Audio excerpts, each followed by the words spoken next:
Welcome once again to your program, with Yoruba Referendum Committee. Alagbafemi Odedeyi, our usual host, is right here on time and on the program. You are welcome, sir. Yeah, thank you. I'm on time today. Thank you.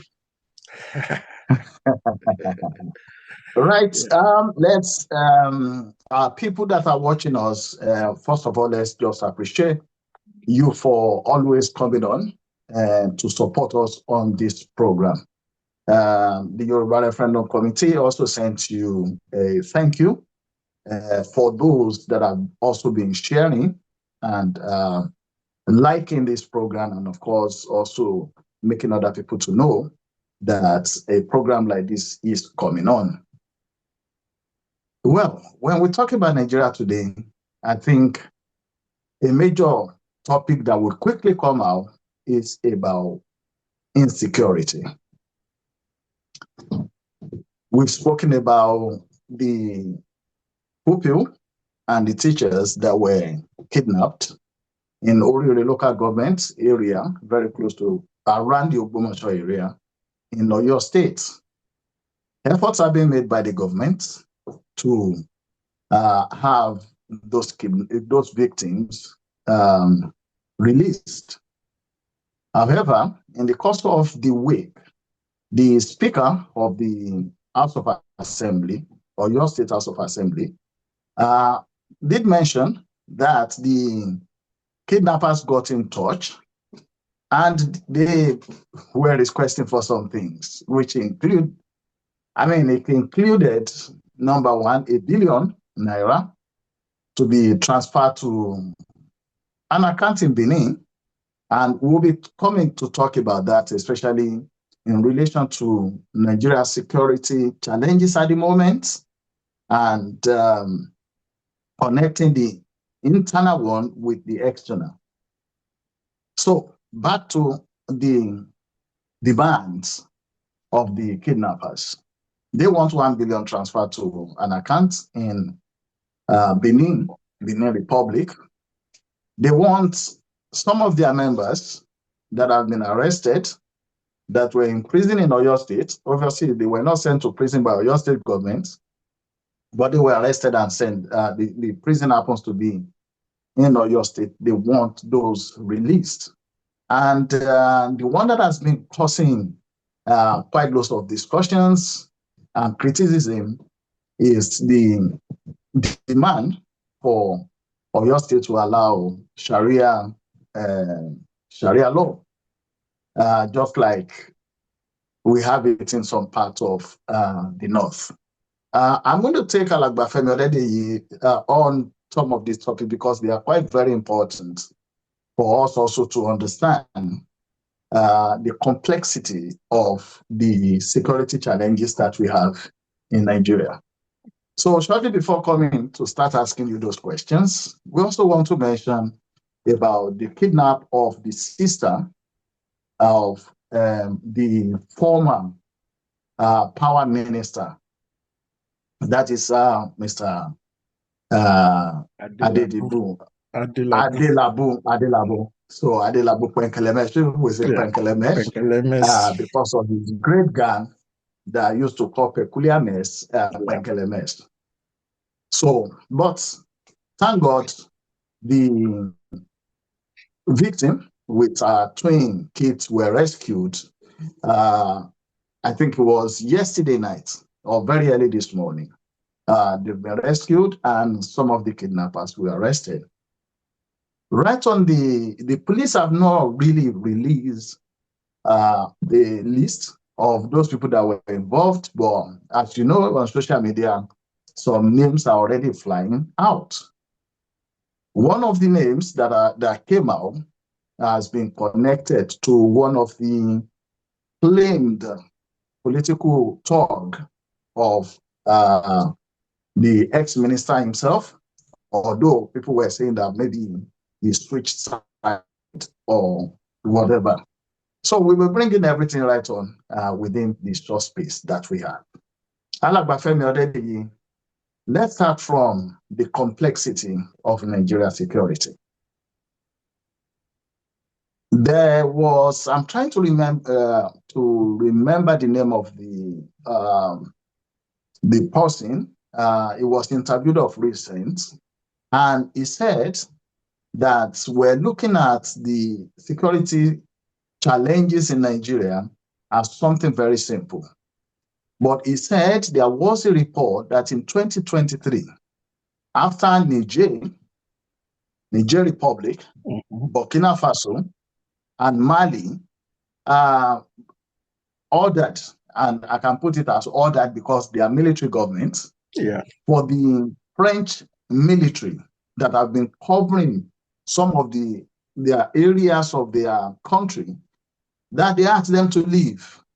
Many people believe that those three countries have not put in a replacement before asking the French to withdraw its army. And once that was done, the international terrorist organization seems to just move from where they were, and then they move to that zone. And of course, when we look at the zone we are talking about, where you have Niger crossing into Nigeria and some other parts as well. So I want to ask, I know you've written about the security challenges, what needs to be done, which are foundational, but in your own opinion or view, do you think Nigeria is dealing with internal enemies or external enemies? Both. We are dealing with both. Now, the problem, yes, both internal and external. One, the enemy is what is generally described as Islamic Jihad. What you have when you mentioned Niger, Burkina Faso, and all the rest, and France, initially Libya was being blamed that after the fall of Gaddafi, all the terrorists and all the rest and the arms and stuff proliferated in the south of the Sahara. And now they are now talking about Niger and all the rest of it. Now, the first question is this.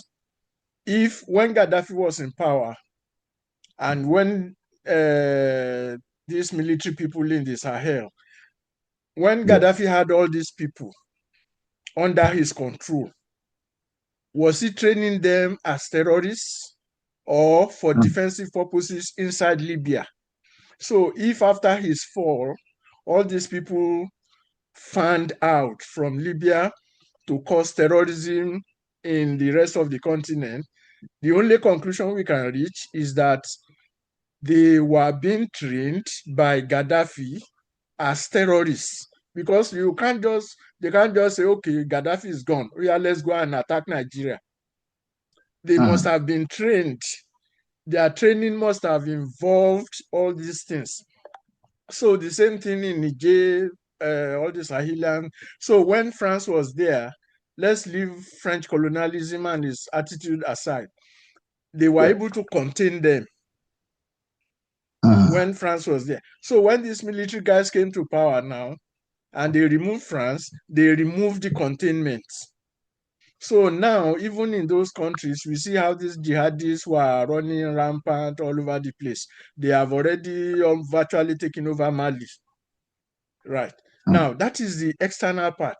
The internal part is the Nigerian political system, which was dependent on the Sokoto Caliphate. Let's be frank with ourselves, that the purpose of the Sokoto Caliphate, Danfodio Caliphate in Nigeria, was to advance the caliphate, to take over the entire country. And Ahmadu Bello said it, that they see the South as their grandfather's estate, and that they are going to dip the Quran in the sea. So every political action in Nigeria has been inside Nigeria, has been to advance that agenda.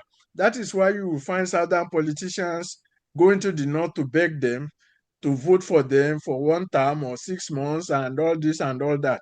So pandering to that. So now, if we again look at Nigeria, internally, when all these things started, you discover that especially after this civilian dispensation, at the approach of every election, you have heightened quote unquote insecurity. And it will, in fact, Buhari famously said that they will soak the country with, he made some statement along that line. The baboon and the monkey. And then when Lam Adesina was governor for your state, Buhari led a delegation, a Fulani delegation to him to confront him that they are killing his own people, when we all know what the herders are doing and all the rest of it. So the internal dimension, and from what we have seen, especially from the north and all the rest, we have seen the displacement of people from their ancestral lands. Was it Femi Adesina, Buhari's special advisor, who said that people should choose whether they want to retain their land or they want to live their lives. So they should live their, if they want to live, they should forgo their land. Right. So what is happening is you see that that movement, displacement of people, and they put them in IDP camps, and then you now have these northern governors. Representing the displaced people, and their assemblymen and all the rest. They will claim to be representing those lands in the National Assembly without doing anything to correct that displacement. So internally, there's a move in that direction. And then I think it was during Buhari's time that they said all Fulani across Africa can come to Nigeria without visas, or something along that line. So you see that movement internally, that jihadist movement internally. So that's why these guys that perpetrated your thing will now be talking about Sharia law. Even though we have Yoruba Muslims also talking about Sharia this, Sharia that, but that should be a question for Yoruba to decide, not in the first instance. So, but you now have a dual situation inside the country, excuse me, where some states in the north, excuse me, where some states in the north are practicing Sharia in violation of the Constitution itself. So when they now import it into other states in Nigeria, in the south, excuse me, it's the weather. Don't worry, I'm okay. So, so when they now import it into other parts of the country, and not even in terms of legislation, not even in terms of political advancement, but by force of arms, by challenging traditional institutions like they did in Ogbomoso, for example, when the chief imam was ranting about the Oba and all the rest of it, or the Oba of Iwo, talking all kinds of stuff like that. So they are not even approaching it from a logical, rational point of view. They are approaching it as a form of power exposure. So when you combine that and combine it with the armed faction, then you discover that there's a direct connection between the internal terrorists and the external terrorism, because it's a global phenomenon. Let's kid ourselves about it. It's a global phenomenon.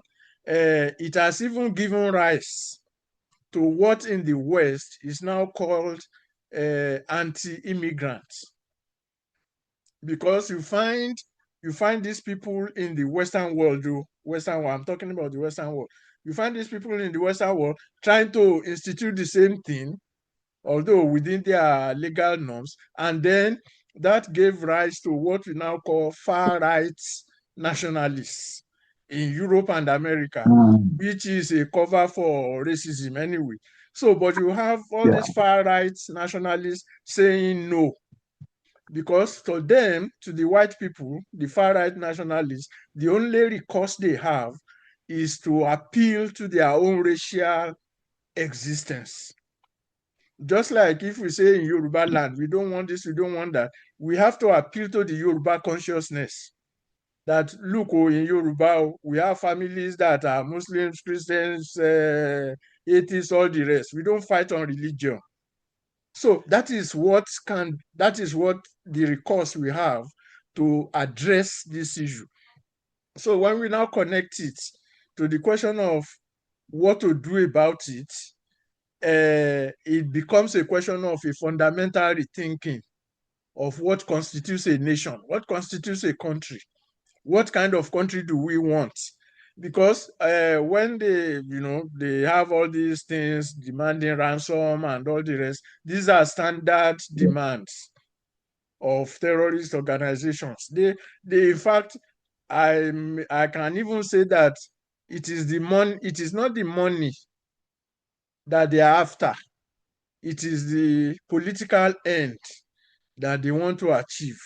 So, but they have to put everything together, money, everything, then you start talking about all that. But that's for the government to handle. Now, for us, we have to open our eyes to see that this is an existential threat. It's not just a question of crime. Sorry, I've not whether I've gone beyond the time, but when you mentioned the kidnap of the sister there's a difference there's a difference in crimes.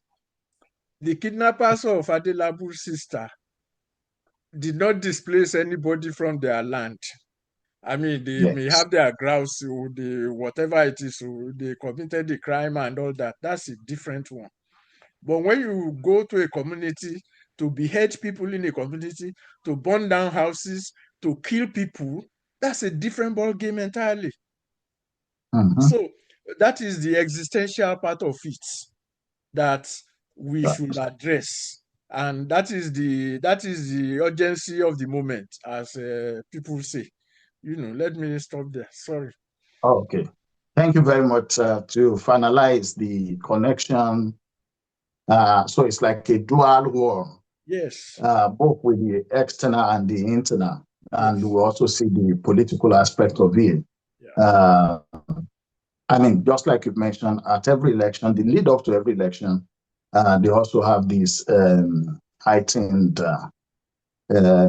insecurity. But before we leave that particular section, the second in command, I think what's the second in command to ISWAP?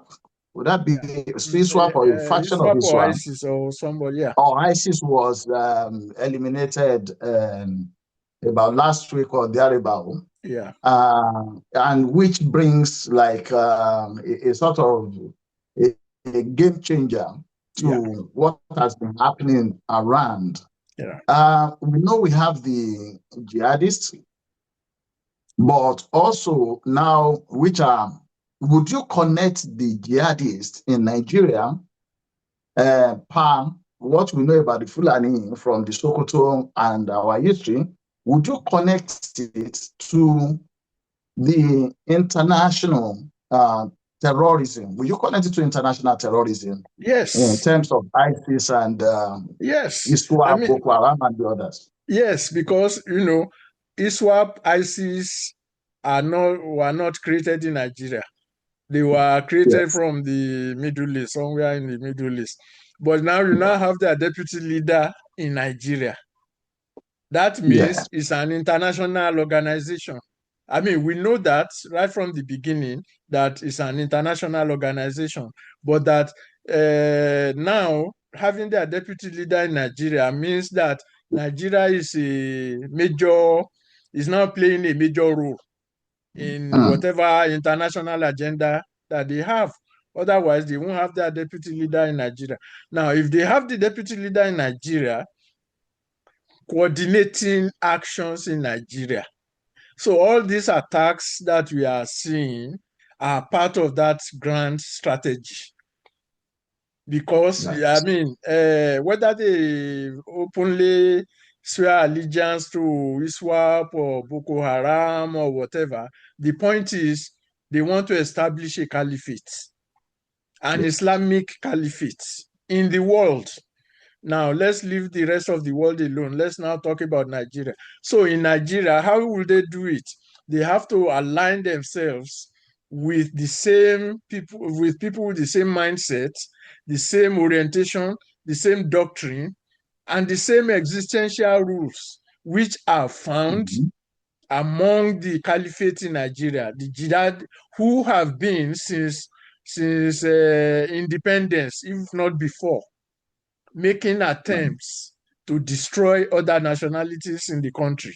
We know, what happened in the Middle Belt when they said they were pacifying the thieves in in the 50s and early 60s, when they were going there and destroying them and stuff like that. And of course, like we said, we know how even the politics of the Second Republic and all the rest, how it was done. Even in the North itself, you find the Hausa playing second fiddle to the Fulani hierarchy. Like Aminu Kano, for example, twice Aminu Kano formed NEPU when he was denied a leadership role in the NPC. That was in the 50s. The same thing happened in the Second Republic. He had to leave the MPN because he was denied a leadership role in the MPN, so he went to form the PRP.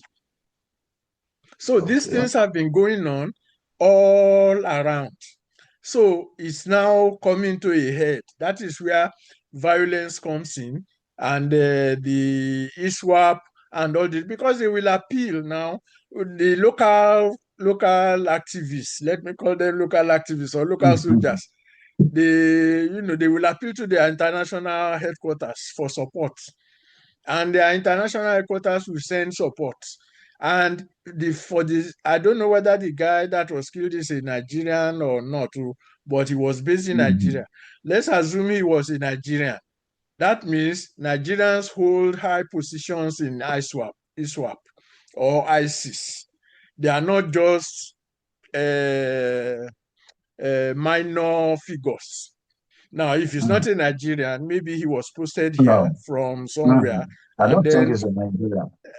He was posted there to run affairs. But the point is, they have a foothold here.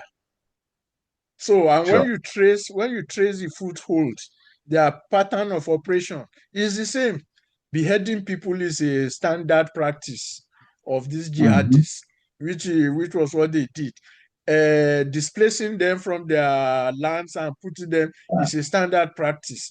Of course, demanding for ransom and all the rest of it. So now it's now left for the government to re-examine itself as to how to address these things. Because when the government says, okay, these are repentant people, we will rehabilitate them, we will put them back into,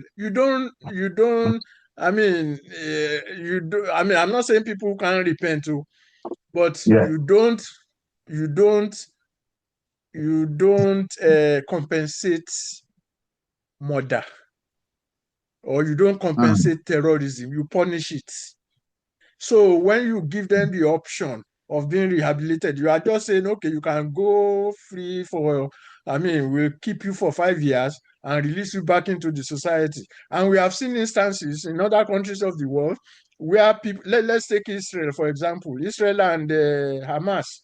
The guy that led the Hamas onslaught on Israel on October 7, 2023, was in jail for 20 years in Israel. So he was in jail for 20 years. After leaving jail, look at what he did. So the fact that you keep a terrorist for some time, and then, Israel is not saying they rehabilitated him. They caught him, put him in jail for the offenses he committed, and, released. So, but now you are even telling them that you want to rehabilitate them. We will keep you for 2 months or 6 months and give you training, and then give you a copy of the Quran and uniform. Then you can go back to the society. So if someone can stay in prison for 20 years to plan such heinous crimes, imagine someone that you put in 6 months and then release back into society. So we have to be upfront about these things and confront the problem as it is. This is not an anti-Islamic tirade. Yeah, it is a humanity expression that, look, we have our lives to live.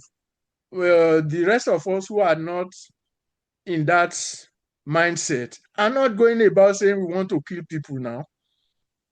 Not at all. So, and we are not organizing militias to kill people. We are not organizing militias to even take political power.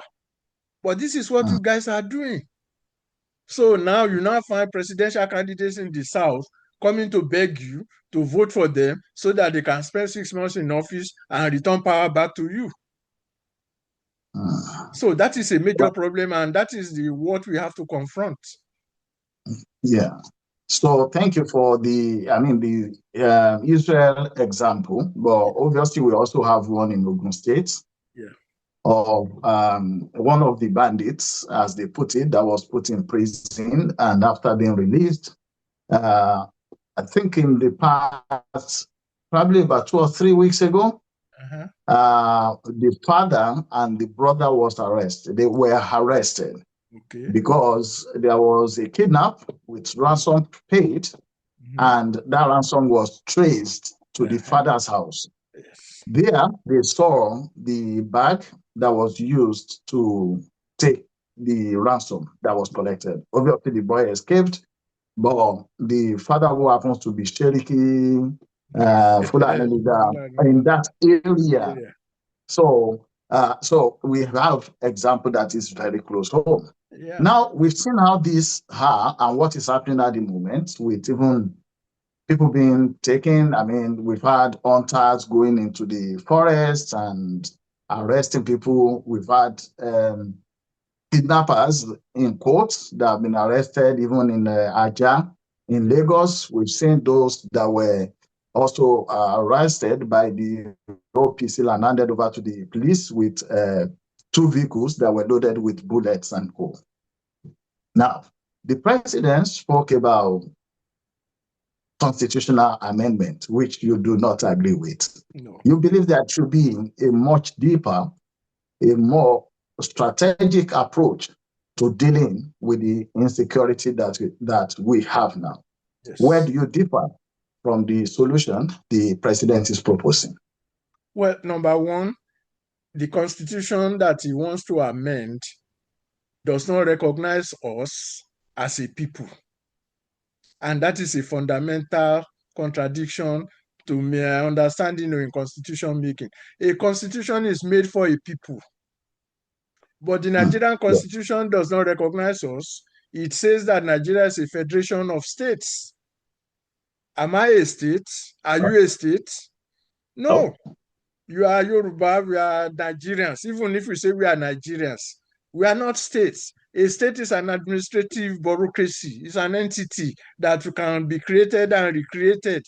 You can't create and recreate Yoruba, for example, every time. You can't say you want a Yoruba people to be recognized. The Yoruba, they are there.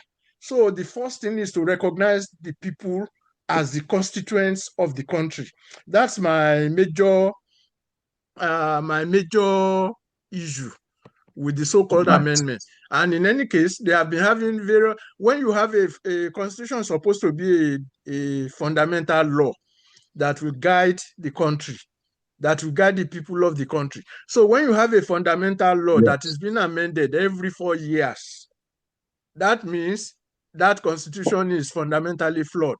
It's like you build a house and you keep amending the foundation every time. Will that house stand? No, it won't. So that's the fundamental issue, that first recognize us as a people, as the people of Nigeria, no matter what we call ourselves.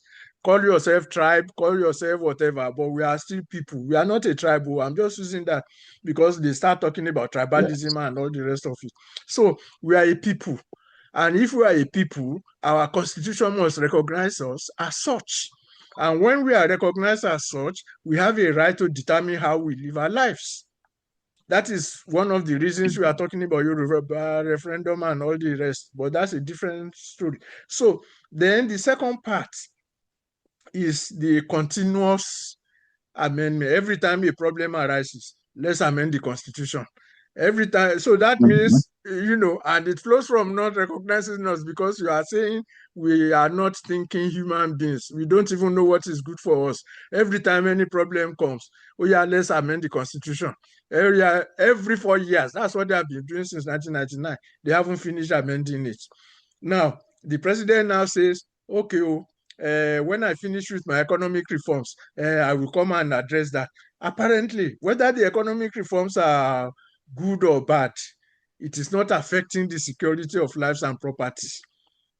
So these terrorists we are talking about are not concerned about his economic reforms.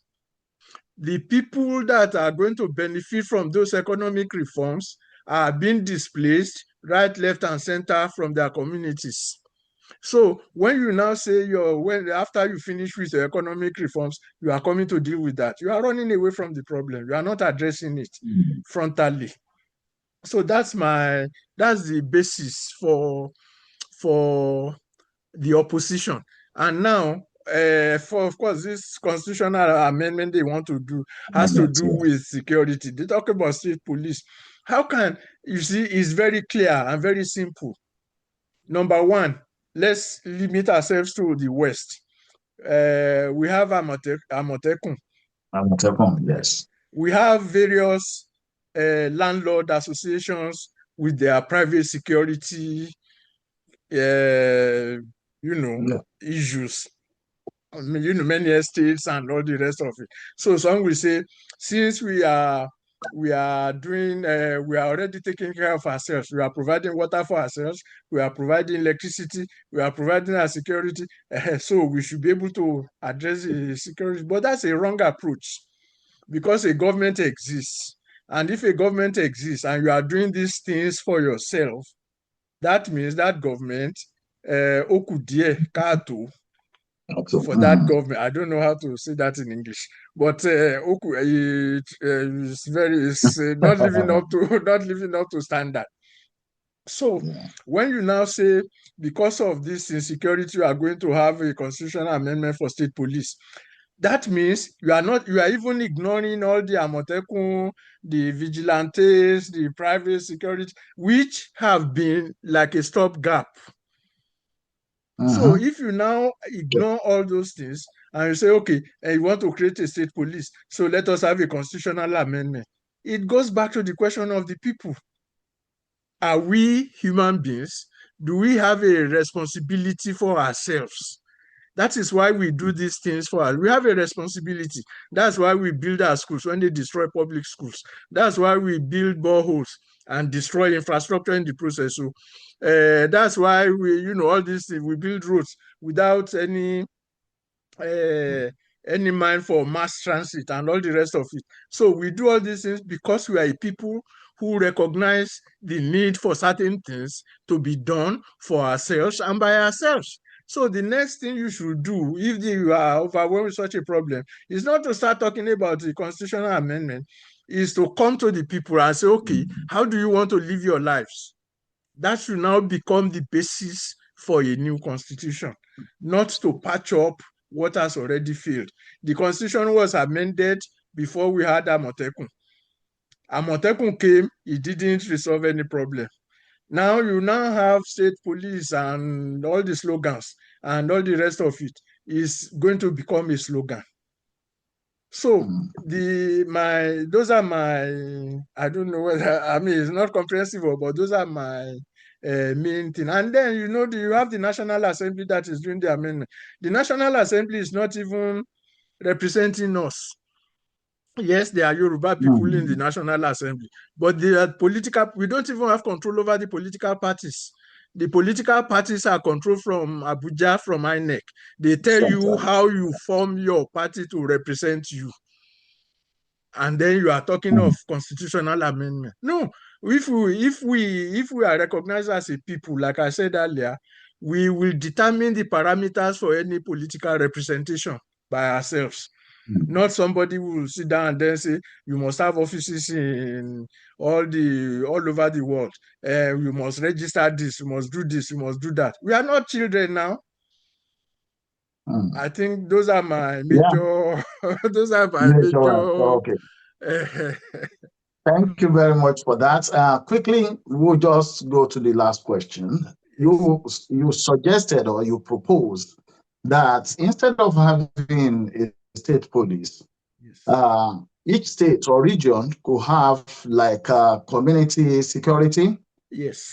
agency, and that the power of administration for such should be vested in the obas. Yes.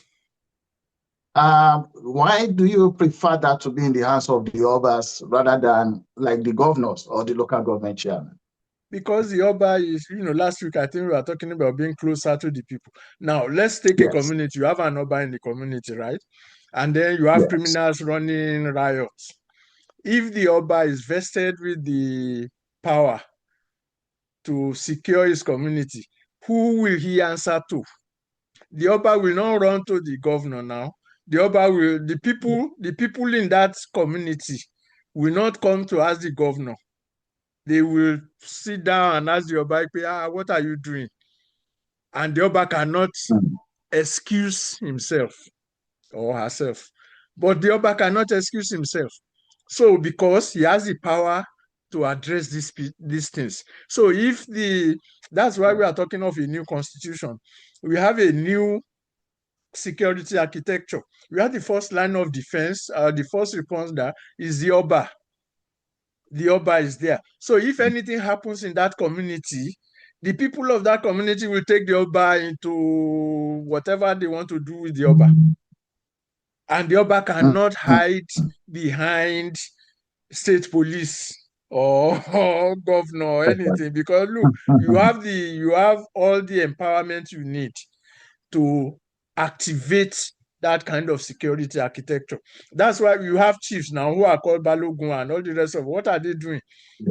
Anyway, so you have all these things. That is the point, that the first responder should be that community, because they know what is happening. And if the Oba plays mafia or wants to play criminal, and they know how to deal with the Oba now without even telling the governor about it. So that's the first line. Then the next line, of course, will be the traditional council. When your community is being ravaged by criminals and you now sit down in your council of Obas, what do you think the other Obas will say? They will clap for you or they will rubbish you. Then the next stage will now be the state government or whatever we call it. So that is giving responsibility to the people. And that is why we are saying that the people should be recognized as the federating unit. That is the essence. You recognize us as the federating unit, not the state. That's you, because the state is an abstraction. That's why we are talking of state police, state police, state police, as if there is no village police or town police or anything like that. So you recognize the people, and from the people, their security will emerge, because they are already empowered and emboldened to address those concerns.